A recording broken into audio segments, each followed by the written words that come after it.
Welcome back to more UCL Fantasy content. This will be the best Limitless team for Matchday 2. It is a serious debate going into the upcoming deadline, whether we should use the wildcard or Limitless chip, and it's all discussed in my Chip Strategy Guide podcast. And check out the best wildcard squad, and you can compare it to this team and see what kind of suits your own setup and how you approach Matchday 1 from the beginning. And in my team selection, I'll discuss my plans for the wildcard and Limitless chips when I'm going to use them. It's a real possibility that I do so for the upcoming deadline. And on Tuesday, I'll be going live answering all your questions in another hectic UCL Fantasy deadline stream. Be sure to like this video, subscribe to my channel, and also the notification bell so you're always up to date with my content for both UCL Fantasy and FPL. You can join my mini league, and the code is on screen, SEINOF. There's an auto join link in the description. The same goes for my Patreon and the championships. Fair access to my videos, prior to apply to comments, amongst many other perks. My Discord server, Twitter, Instagram, and Blue Sky can also be found in the description. But without further ado, let's jump straight into it. Unlike FPL, there are no price changes until after the Matchday 3 deadline, but that's completely irrelevant for the Limitless chip because we have a full 50-man squad built for one Matchday only. Then your team reverts to how it was before you activate the chip, and you can't make transfers, activate the Limitless, and then have those transfers go through and also stack up transfers for Matchday 3. That isn't a possibility, and it's all discussed in my How to Play UCL Fantasy Guide. So we can, in essence, go for the most expensive players in every single position, picking 2 goalkeepers, 5 defenders, 5 midfielders, and 3 forwards, and we don't have to worry about the budget whatsoever, but we have to pick 3 players from one club. You can't pick more than that. That is the quota throughout the league phase, and it does increase, of course, in latter stages of the competition. But I will start off between the sticks. This is still a very important position, even on the Limitless chip, which is like the free hit from FPL, but with no budget restrictions.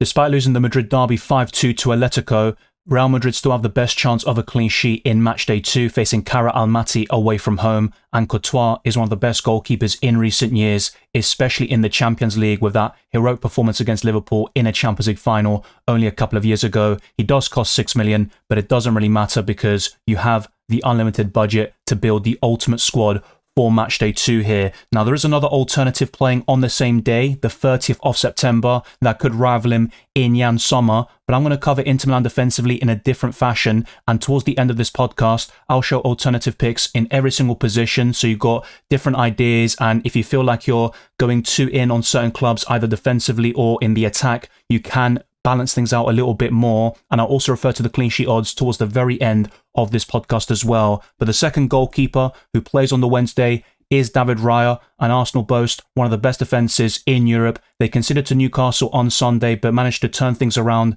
and win the game 2-1 in the dying embers of that game. And that's only 3 goals conceded across all competitions so far this season. The other goals were conceded to the likes of Man City and Liverpool. So against Olympiacos, they'll be right up there in terms of the clean sheet odds. And on the Wednesday, I think Raya is much better than the other goalkeepers for the 1st of October.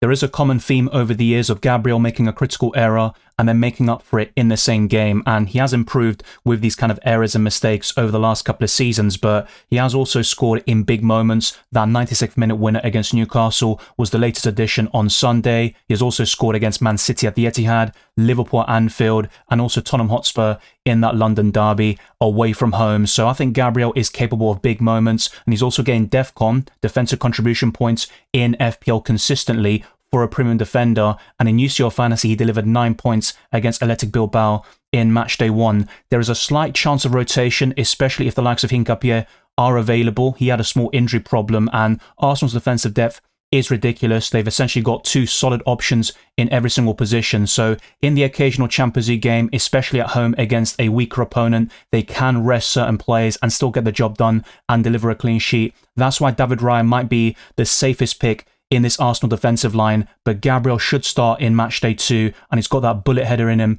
as we saw, of course, against Newcastle. Next up is Virgil van Dijk, who can also score headers in crucial moments, and he scored a very good goal against Atletico Madrid and delivered 12 points in Matchday 1. His ownership is quite high at 29%, and it is Galatasaray away from home. He is by far the best Liverpool defender in UCL Fantasy. He consistently gets ball recoveries, and in FPL as well, he is scoring DEFCON, which is a similar system to ball recoveries, on a consistent basis. So I think Virgil van Dijk is still a great option on the Limitless, but his chances of a clean sheet will pale in comparison to the other defenders you'll see in this squad. That includes Upamecano, who looks promising for the next 2 match days, facing Paphos away and Club Brugge at home. But on the wildcard, for example, or using free transfers, he's not someone I'd recommend because Bayern Munich have some tough fixtures afterwards, which includes Arsenal, of course, at the Emirates. But I think for match day 2, he is a great option, and Bayern Munich should keep a clean sheet against the Cyprus team. And of course, they got a great result against Olympiacos away from home. But Bayern Munich is a completely different kettle of fish, and you would expect the Bavarians to win comprehensively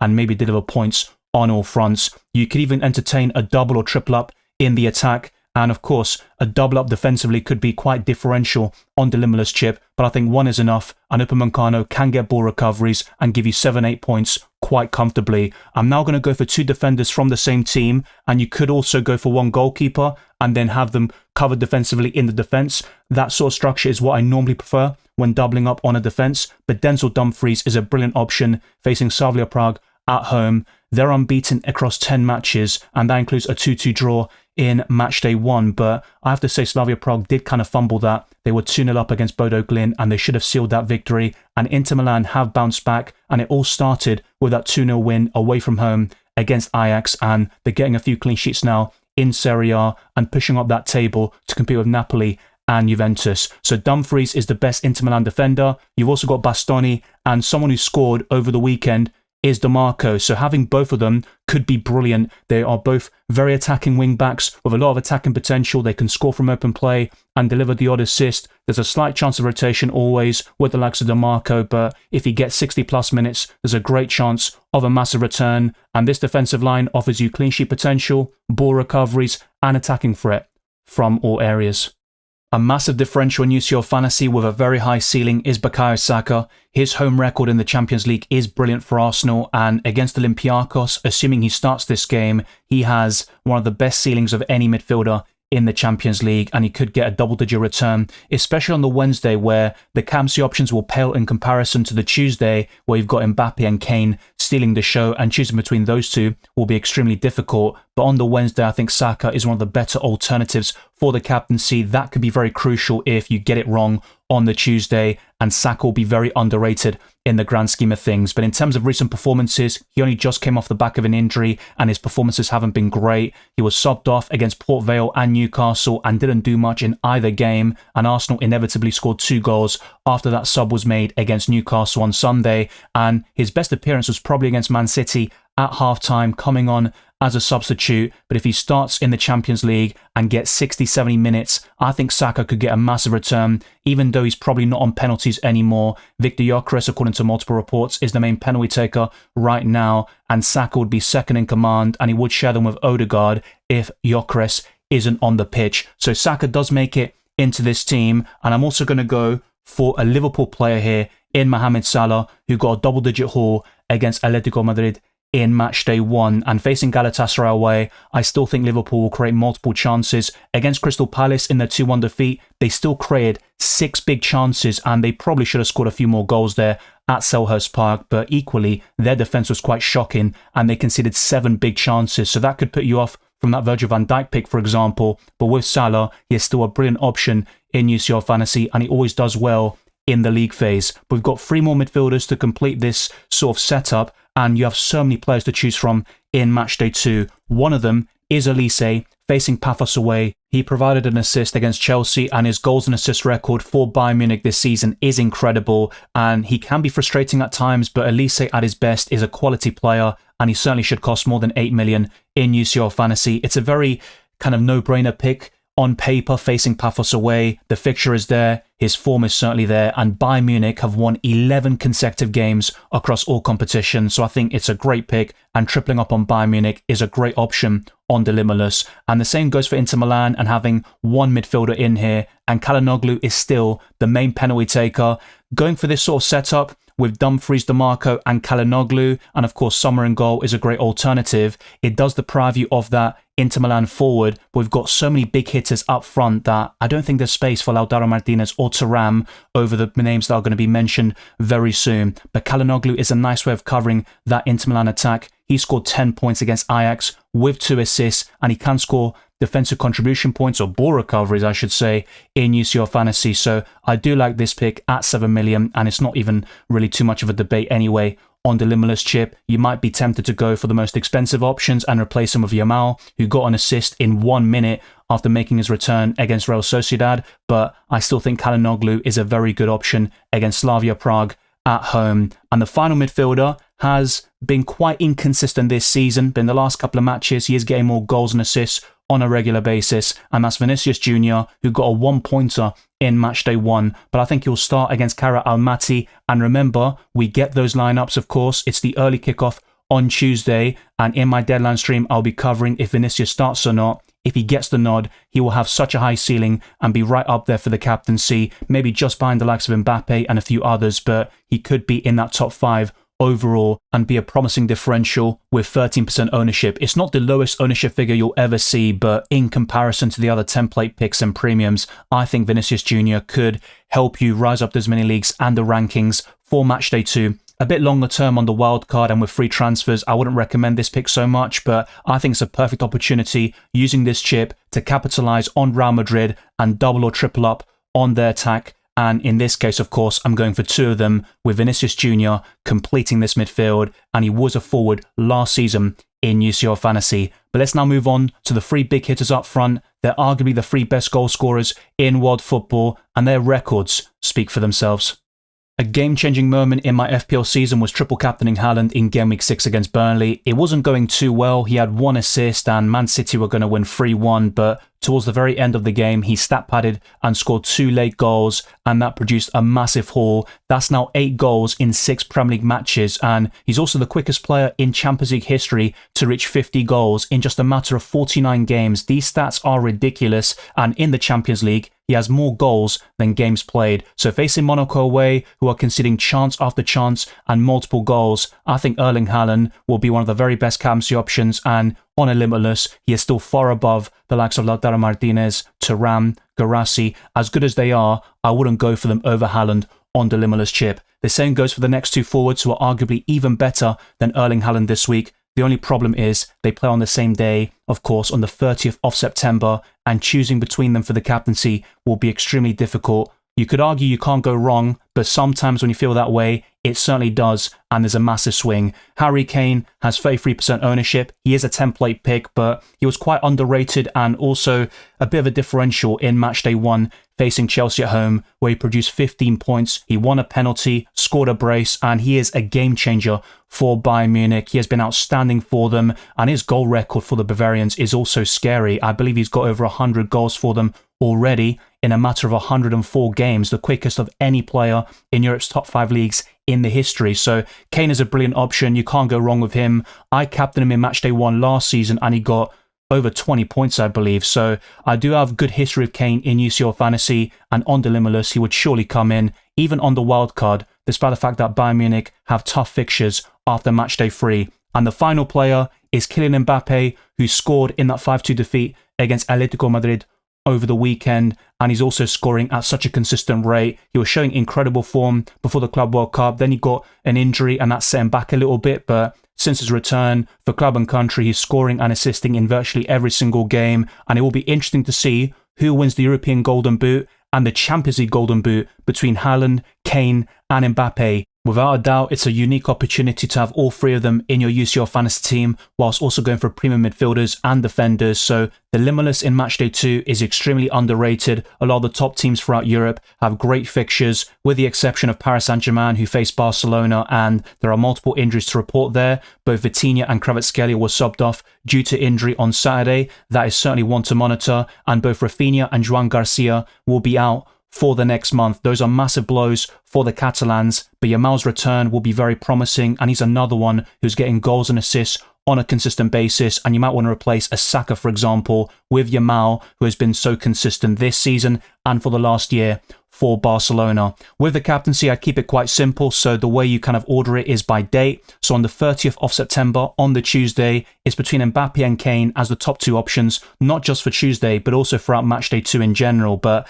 I'd probably lean towards Mbappe a little bit more, with the goal scorer odds and stuff like that. He is ranked slightly higher by the bookmakers. And on Wednesday, the 1st of October, Erling Haaland's my favourite, but differentials like Vinicius Jr. and Saka are great options on the Tuesday and Wednesday respectively, and don't discount the likes of Salah, Elise, and even a defender like Denzel Dumfries. They are all brilliant options who are ranked in my top 10 captaincy choices overall. You can see them in my upcoming wildcard video, but I think it's also important to look at the clean sheet odds, which I'll show you very soon, and some alternative picks in every single position.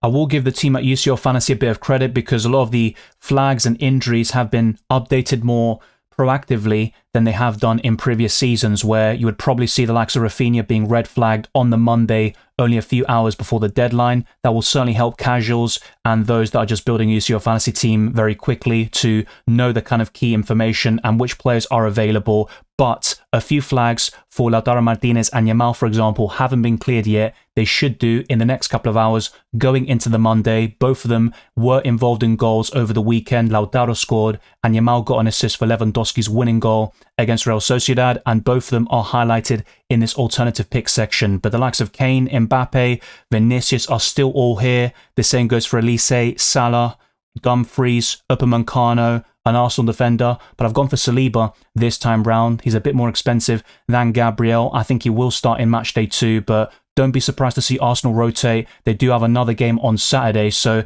they need to kind of manage the minutes of all these players. Their squad depth is looking very impressive. But between the sticks, you can consider Sommer and Kobel as alternative options. And in the case of Dortmund, they're facing an Athletic Bilbao side who have lost 5 out of the last 6 games, and they haven't scored in the vast majority of them. So they're in terrible form at this moment in time. And Borussia Dortmund, despite that 4-4 draw against Juventus in Matchday 1, they are keeping clean sheets in the Bundesliga, and they're second only behind Bayern Munich. And in terms of this position, I think Sommer over Courtois is a genuine consideration, but Real Madrid are top of the clean sheet odds. Grimaldo's also here, mainly for the attacking threat, and he scored a beautiful free kick against Copenhagen, but don't expect a clean sheet from Bayer Leverkusen. That's all I'm going to say there. And you can go for a different Bayern Munich defender, but I'd highly recommend going for one of those options, maybe Manuel Neuer in goal as well. Denzel Dumfries is my favourite Inter Milan option, but you might want to consider Bastoni instead if you really want to go differential and target those ball recoveries. And Spurs options like Romero, Pedro Porro, who was benched against Wolves over the weekend, but he should start against Bodo Glimt. They both cost 5 million, and Van der Ven is another decent option, and Vicario in goal is one of my favourites on the wild card. And Adeyemi has been brilliant for Borussia Dortmund, a massive return in Matchday 1, and he is scoring consistently in the Bundesliga, and you might prefer him over Guirassy up front, who is yet another option you might want to consider. I've also gone for Lamine Yamal here, and I think in the long term, he's one of the very best midfielders and UCL Fantasy assets that you can pick. And Lautaro Martinez or Thuram could certainly be great options, but I wouldn't pick them over Erling Haaland on the Limitless chip anyway. On the wildcard or using free transfers, that would be a different story. Keep your eyes peeled, of course, for that best wildcard squad, which is coming very soon.